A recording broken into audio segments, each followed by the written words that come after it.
طالب کہ جنہوں نے اپنی جان سے زیادہ، اپنی اولاد کی جان سے زیادہ، اپنے بیوی بچوں سے زیادہ رسول اللہ سے محبت کی ہے، رسول اللہ کو اپنی آغوش میں پالا ہے۔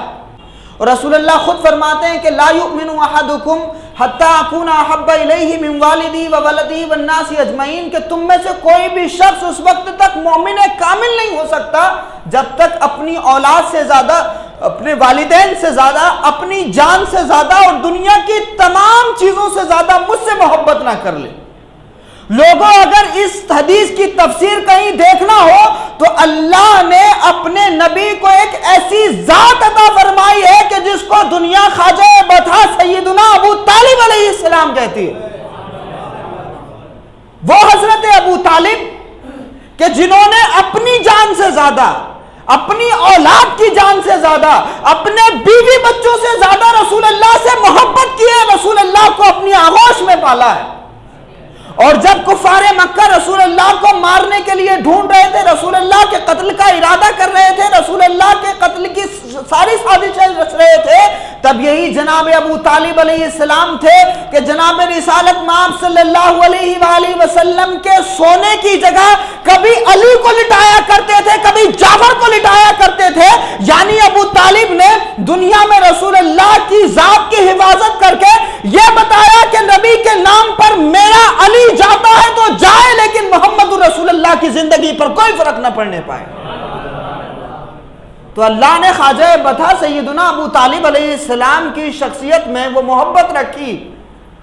کہ اپنی اولاد، اپنی جان، اپنی دنیا کی تمام چیزوں سے زیادہ حضرت ابو طالب نے رسول اللہ سے پیار کیا۔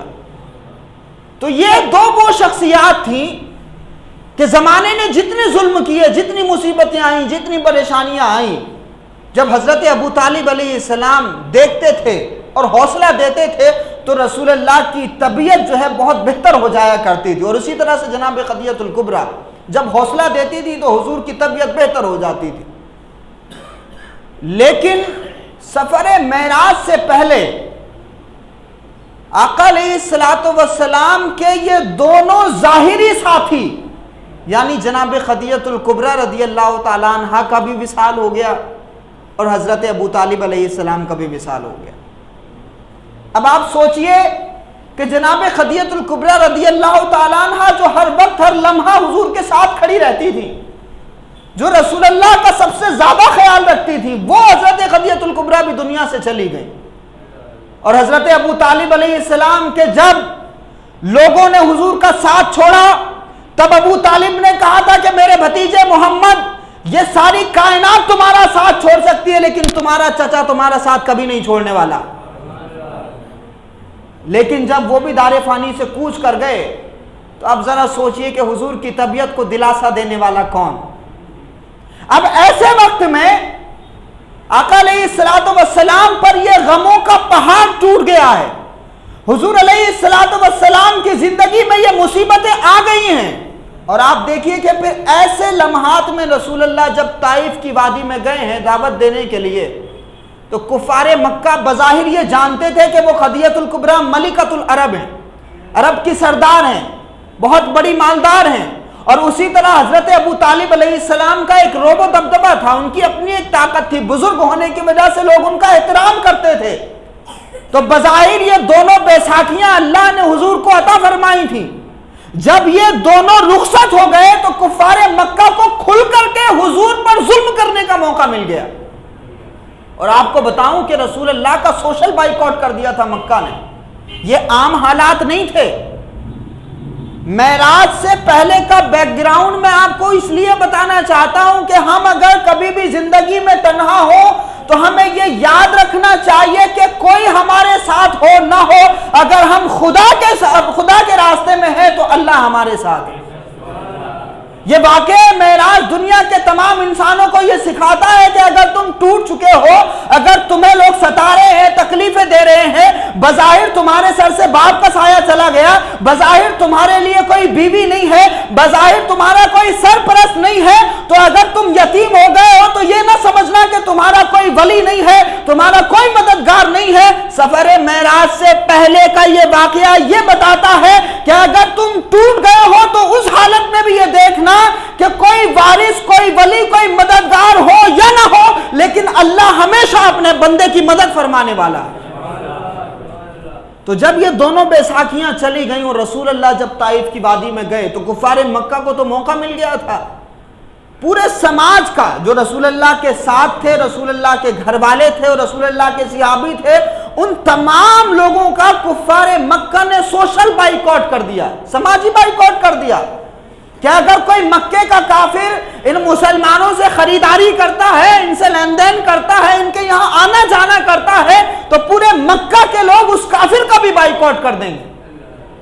اور مسلمانوں پر اتنا ظلم ہوا کہ ان کو ان کے گھروں سے نکال دیا گیا، پوری سوسائٹی سے الگ رہنے پر مجبور کر دیا گیا۔ آپ ذرا سوچئے کہ یہ رسول اللہ پر ظلم ہوئے ہیں۔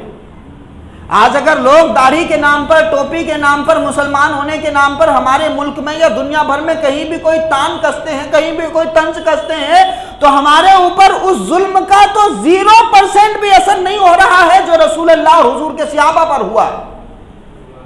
اور ہم ذرا سی مصیبت میں واویلا کرنے لگتے ہیں، لیکن دیکھو کہ جب رسول اللہ صلی اللہ علیہ وآلہ وسلم پر یہ ظلم و ستم کے پہاڑ توڑے گئے اور جب طائف کی وادی میں حضور گئے تو کفار مکہ نے رسول اللہ کے پیچھے ان تمام بدماش بچوں کو لگا دیا اور رسول اللہ صلی اللہ علیہ وآلہ وسلم پر اتنے پتھر برسائے کہ آقا علیہ السلام کا جسم لہو لہان ہو گیا۔ اور وہ تکلیف، وہ مصیبت، وہ پریشانی ہم اپنے الفاظ میں بیان نہیں کر سکتے